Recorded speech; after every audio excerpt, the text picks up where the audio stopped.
हाय पिलामाने मु निगम वेलकम करुछु मो YouTube channel JBN tutorial को। आज विषय वस्तु भारतर जातीय प्रतीक। आस डिस्कसन करिया।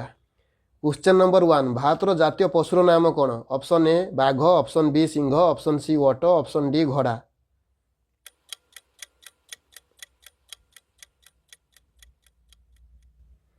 सठिक उत्तरटी होउची ऑप्शन ए बाघ।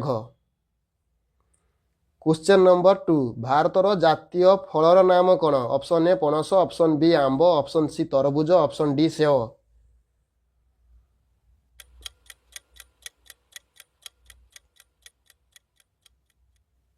सठिक उत्तरटी होउची ऑप्शन बी आंब।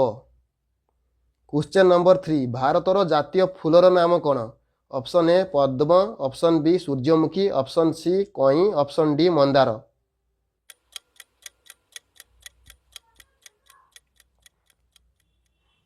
सठिक उत्तरटी होउची ऑप्शन ए पद्म। क्वेश्चन नंबर 4 भारतर जातीय संगीतर नाम कौन? Option A Jana Gana Mana, option B Vande Mataram, option C Raghupati Raghav, option D Vande Utkal Janani.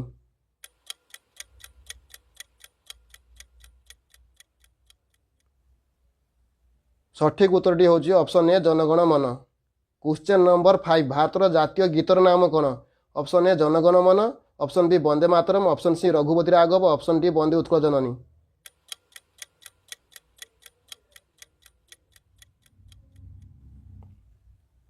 सठिक उत्तरटी होउची ऑप्शन बी वंदे मातरम।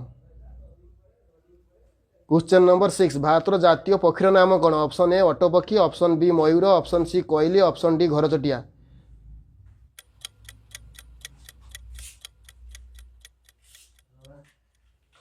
सठिक उत्तरटी होउची ऑप्शन बी मयूर। क्वेश्चन नंबर 7 भारतर जातीय वृक्षर नाम कौन? ऑप्शन ए अश्वस्थ, ऑप्शन बी बरगछ, ऑप्शन सी आंब गछ, ऑप्शन डी शाल गछ।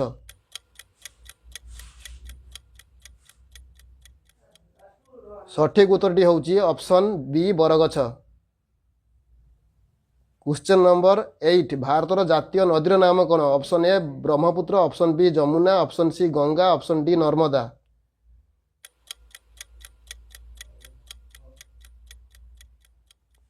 सठिक उत्तरटी होउची ऑप्शन सी गंगा।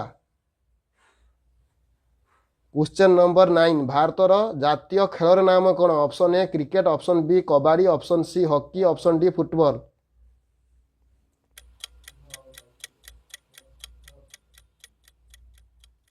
सठिक उत्तरटी होउची option C hockey. Question number 10 भारतर जातीय जलचर प्राणीर नाम कौन? ऑप्शन ए कुंभीर, ऑप्शन बी जलहस्ती, option C dolphin, option D रोही माछ।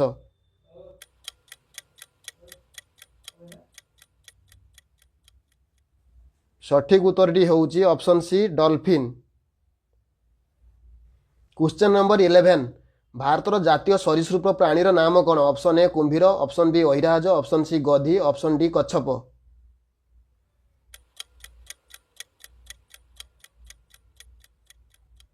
सठिक उत्तर ऑप्शन बी अहिराज।